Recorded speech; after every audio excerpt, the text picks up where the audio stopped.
Terima kasih Anda masih bersama dengan kami. Bagi Anda yang baru saja bergabung, kami hadirkan kembali 3 berita utama hari ini. Polisi meringkus pencuri yang kerap beraksi dengan melukai korbannya di daerah Kertapati, Kota Palembang. Penangkapan berlangsung dramatis. Badan Pengawas Obat dan Makanan temukan bahan berbahaya dan kadaluarsa di minimarket Kota Palembang. Wakil Menteri Hukum dan HAM Republik Indonesia mengunjungi rutan kelas 1 Pakjo Palembang.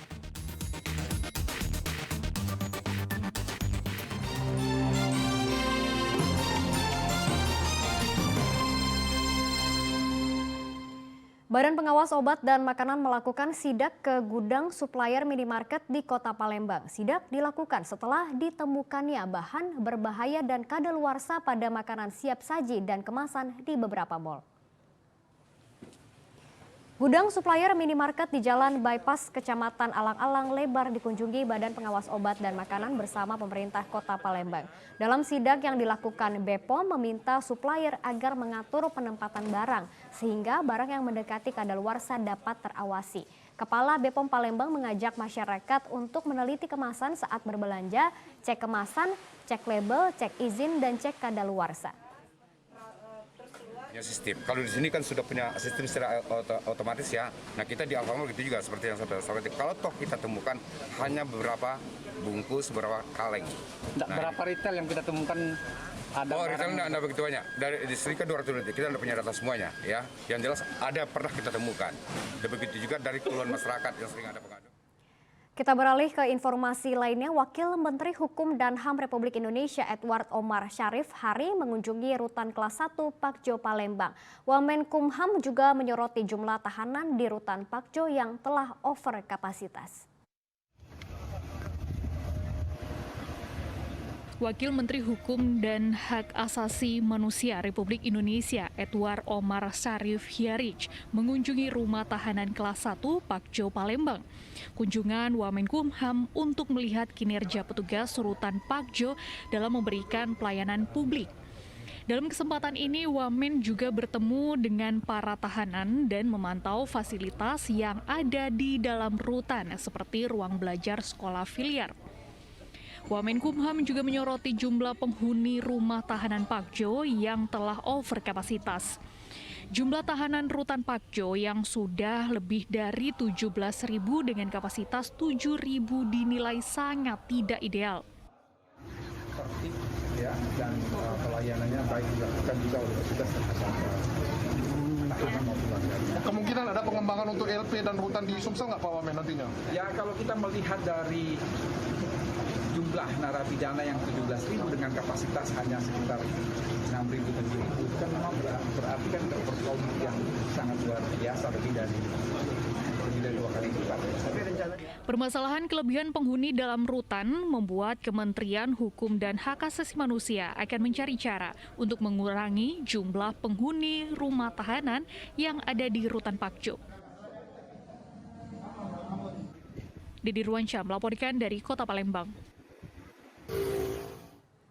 Satlantas Polres Ogan Komering Ulu akan melakukan rekayasa jalan pada pagi dan siang hari untuk menekan kemacetan di Kota Batu Raja. Petugas akan memberlakukan buka tutup jalan di 2 titik jalan rawan kemacetan.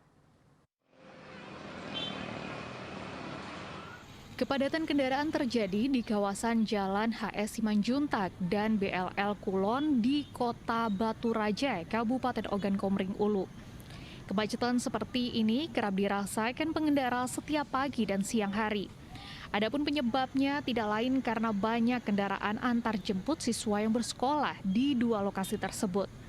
Untuk menekan angka kemacetan yang kerap terjadi di 2 titik ini, polisi dari Satuan Polres Ogan Komering Ulu mulai pekan depan akan melakukan rekayasa jalan. Kendaraan yang melintas di Jalan HS Simanjuntak dari arah kantor DPRD Ogan Komering Ulu menuju kantor Satlantas Polres Ogan Komering Ulu akan dialihkan ke Jalan RA Kartini. Sedangkan dari arah kantor Satlantas Polres Ogan Komering Ulu menuju DPRD Ogan Komering Ulu akan dibuat satu arah. Sementara di Jalan BLL Kulon akan dibuat satu arah dari arah gedung DPRD Ogan Komering Ulu menuju kantor Satlantas Polres Ogan Komering Ulu. Yang dari arah DPRD menuju ke arah lalu lintas itu kita alihkan ke depan horizon sebelah kiri.